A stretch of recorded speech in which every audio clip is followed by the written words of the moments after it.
తిరిగి BCN news కి స్వాగతం. తిరుపతి జిల్లా గూడూరులోని దేవి శరన్నవరాత్రి మహోత్సవాలు ఘనంగా జరుగుతున్నాయి. పట్టణ పరిధిలోని పలు దేవస్థానాల్లో అమ్మవార్లు వివిధ రకాల అలంకరణలో భక్తులకు స్వామి దర్శనమిచ్చారు. గూడూరులోని శ్రీ రాజరాజేశ్వరి దేవి అమ్మవారి దేవస్థానంలో అమ్మవారు అన్నపూర్ణాదేవి అలంకారంలో భక్తులకు దర్శనమిచ్చారు. దేవస్థానంలో సామూహిక కుంకుమ పూజలు, దేవీ పారాయణం నిర్వహించారు. దేవి శరన్నవరాత్రి మహోత్సవాల్లో భాగంగా గూడూరులోని బజారు వీధిలో ఉన్న వాసవి కన్యకా పరమేశ్వరి అమ్మవారి దేవస్థానంలో అమ్మవారు గాయత్రీదేవి అలంకారంలో భక్తులకు దర్శనమిచ్చారు. అదేవిధంగా కరణాల వీధి, బొడ్డు చౌక ప్రాంతంలోని శ్రీ మహాలక్ష్మి అమ్మవారి దేవస్థానంలో అమ్మవారు అన్నపూర్ణాదేవి అలంకారంలో భక్తులకు దర్శనమిచ్చారు. ఛత్తీస్గఢ్లో మావోయిస్టులకు మరో గట్టి దెబ్బ తగిలింది. నారాయణపూర్, దంతెవాడ సరిహద్దులో జరిగిన ఎన్కౌంటర్లో 30 మంది మావోయిస్టులు హతమయ్యారు. అబూజ్మడ్లో మావోయిస్టులు మకాం వేశారనే సమాచారం తెలియడంతో భద్రతా దళాలు గాలింపు చర్యలు చేపట్టాయి. మధ్యాహ్నం 1 గంట సమయంలో భద్రతా బలగాలకు ఎదురుపడిన మావోయిస్టుల కాల్పులు జరిపారు. ఈ కాల్పుల్లో 30 మంది మావోయిస్టుల మృతదేహాలను భద్రతా దళాలు గుర్తించాయి. పెద్ద మొత్తంలో పేలుడు పదార్థాలు, ఆయుధాలు సహా విప్లవ సాహిత్యం స్వాధీనం చేసుకున్నట్టు పోలీసులు తెలిపారు. ఇంకా ఎవరైనా మావోయిస్టులు తప్పించుకున్నారా అనే కోణంలో గాలింపును కొనసాగిస్తున్నట్టు అధికారులు వివరించారు. दिनांक 3 अक्टूबर को अबूजमाड़ क्षेत्र जो कि जिला दंतेवाड़ा एवं जिला नारायणपुर का सीमावर्ती क्षेत्र है, जिसमें बड़ी संख्या में नक्सलियों की उपस्थिति की सूचना प्राप्त हुई थी। इसी सूचना पर से जिला दंतेवाड़ा से डीआरजी एवं बस्तर फाइटर तथा जिला नारायणपुर से डीआरजी और एसटीएफ का संयुक्त बल नक्सल गश्त सर्च अभियान हेतु रवाना किया गया था कि कल दिनांक 4 अक्टूबर को लगभग दोपहर के समय ग्राम थुलथुली के जंगल पहाड़ी क्षेत्र जो कि थाना बारसूर जिला दंतेवाड़ा तथा नेंदूर ग्राम के पहाड़ी जंगल जो कि थाना ओरछा जिला नारायणपुर के क्षेत्र के अंदर आता है, दोपहर में नक्सली और पुलिस के बीच में मुठभेड़ हुई तथा कल शाम तक मुठभेड़ जारी रहा और मुठभेड़ समाप्त होने के पास आसपास के एरिया में सर्च अभियान चलाया गया। इस सर्च अभियान में कल रात तक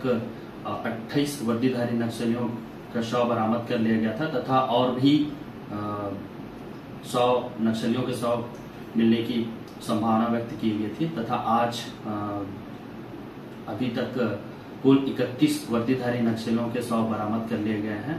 साथ ही साथ एलएमजी और AK-47, SLR, इंसास तथा और भी अन्य ऑटोमेटिक हथियार बरामद किए गए हैं। अभी भी सर्च अभियान जारी है तथा आगे की जानकारी अपने तरफ से दी जाएगी।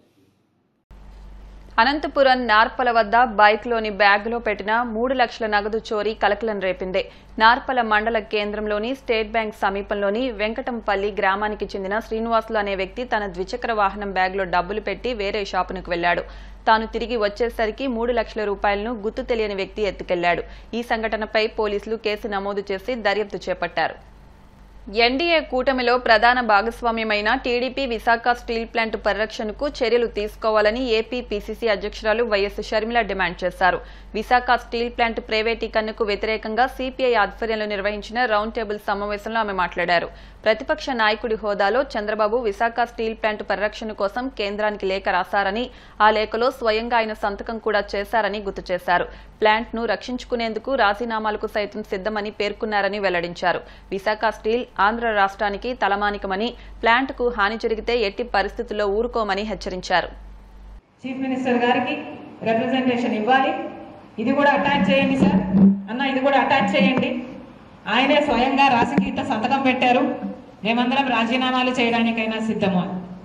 నిజంగానే చంద్రబాబు గారు గుర్తుపెట్టుకోవాలి, గత 10 సంవత్సరాలుగా ఒక చంద్రబాబు గారే కాదు, జగన్మోహన్ రెడ్డి గారు కూడా 25 మంది ఎంపీలు ఉంటే మొత్తం 25 మంది బీజేపీకే సహకరించారు. ప్రతి బిల్లులోనూ మద్దతు ఇచ్చారు, బీజేపీకి ఊడిగలు చేశారు. ఒకవైపు బీజేపీ మనకు ఎన్నిసార్లు వెన్నుపోటు పొడిచిన, 10 సంవత్సరాలు ప్రత్యేక హోదా ఇస్తామని మోసం చేసిన, విభజన హామీలలో ఏ ఒక్కటి నెరవేర్చకపోయినా ఊడిగలు చేశారు. తెలుగుదేశం పార్టీ అయినా, వైసీపీ పార్టీ అయినా, బీజేపీ పార్టీకి. ఇప్పటికీ కూడా బీజేపీ అధికారంలో ఉంది అంటే దానికి కారణం 25 మంది ఎంపీలు, ఆంధ్ర రాష్ట్రం ఇచ్చిన ఎంపీల వల్ల ఈరోజు బీజేపీ అధికారంలో, మోడీ గారు ప్రధానమంత్రి అయ్యారు. కనీసం ఆ కృతజ్ఞత కూడా లేదు. 10 సంవత్సరాలుగా మోసం చేస్తూనే వచ్చారు. మళ్ళీ ఇప్పటికీ కూడా నిన్న మేము వైజాగ్ స్టీల్కు వెళ్ళి అక్కడ 4200 మందిని ఉద్యోగాల నుంచి, కాంట్రాక్ట్ ఉద్యోగాల నుంచి తొలగిస్తున్నట్టు వాళ్ళకు ఆర్డర్లు ఇస్తే ఓవర్ నైట్ అంట ఏ నోటీసు లేకుండా 4200 మంది, ఎంత నెంబర్ అంటే అది 4200 మంది ఉపాధి కోల్పోయేలా వాళ్ళకు నోటీస్ కూడా అయ్యకుండా వాళ్ళను ఉద్యోగాల నుంచి తొలగించారు.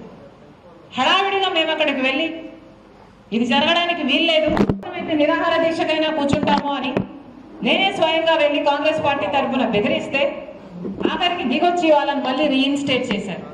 ముఖ్యమంత్రి గారిని కూడా కలిసి ఆయనకు మెమరాండం ఇవ్వడం జరుగుతుంది. ముఖ్యమంత్రి గారి నుంచి సానుకూల స్పందన రాకపోతే, ఈ ప్రైవేటైజేషన్ ఆపకపోతే మాత్రం ఖచ్చితంగా చలో అమరావతి కార్యక్రమాన్ని ఏర్పాటు చేస్తాం. రాష్ట్రంలో ఉన్న 26 జిల్లాల నుండి కూడా వేలాది మందిని సమీకరించి పెద్ద ఎత్తున చలో అమరావతి కార్యక్రమం చేపట్టడం ద్వారా కేంద్ర రాష్ట్ర ప్రభుత్వాలపైన ఒత్తిడి తేవడానికి కూడా పూనుకుంటాం. ఎందుకంటే చంద్రబాబు నాయుడు గారు ప్రతిపక్షంలో ఉన్నప్పుడు చాలా స్పష్టంగా ఆయన ఆ రోజు లెటర్ ఇచ్చాడు. విశాఖ ఉక్కు ఆంధ్రులకు అనే నినాదంతో పోరాడి సాధించుకున్న ఫ్యాక్టరీని ప్రైవేట్ పరం చేయడాన్ని వ్యతిరేకించాలని చెప్పి చాలా స్పష్టంగా చెప్పాడు. అవసరమైతే మా ప్రజాప్రతినిధులు రాజీనామాలు చేయడానికి కూడా సిద్ధంగా ఉన్నామని కూడా ఆ రోజు చంద్రబాబు నాయుడు గారు లెటర్ ఇచ్చారు. అందుకోసం ఇవాళ మీరు అధికారంలో ఉన్నారు, మీ పైన మరింత బాధ్యత ఉందని చెప్పి కూడా మనవి చేస్తూ ఉన్నాం. ఆ రకంగా ప్రభుత్వాలపైన ఒత్తిడి తేవడానికి వాళ్ళు రౌండ్ టేబుల్ సమావేశాన్ని నిర్వహించారు.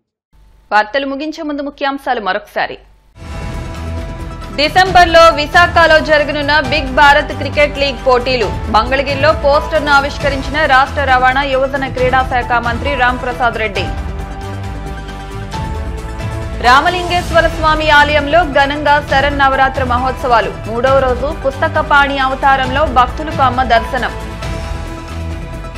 ఉచిత ఇసుక పేరుతో కుచ్చుటోపీ పెట్టారన్న మాజీ ఎమ్మెల్యే టీజేఆర్. తాడేపల్లి వైసీపీ కేంద్ర కార్యాలయం వేదికగా కూటమి ప్రభుత్వంపై విమర్శల దాడి. అనంతపురం నార్పల్లో దొంగ చేతివాటం. మోటార్ సైకిల్ బ్యాగ్లో పెట్టిన 3 లక్షల రూపాయల నగదు చోరీ. ఈ వార్తలు ఇంతటితో సమాప్తం. మరిన్ని వార్తల కోసం BCN digital YouTube channel, Facebook page ను ఫాలో అవ్వండి. అప్డేట్ వార్తల కోసం ప్లీజ్ సబ్స్క్రైబ్.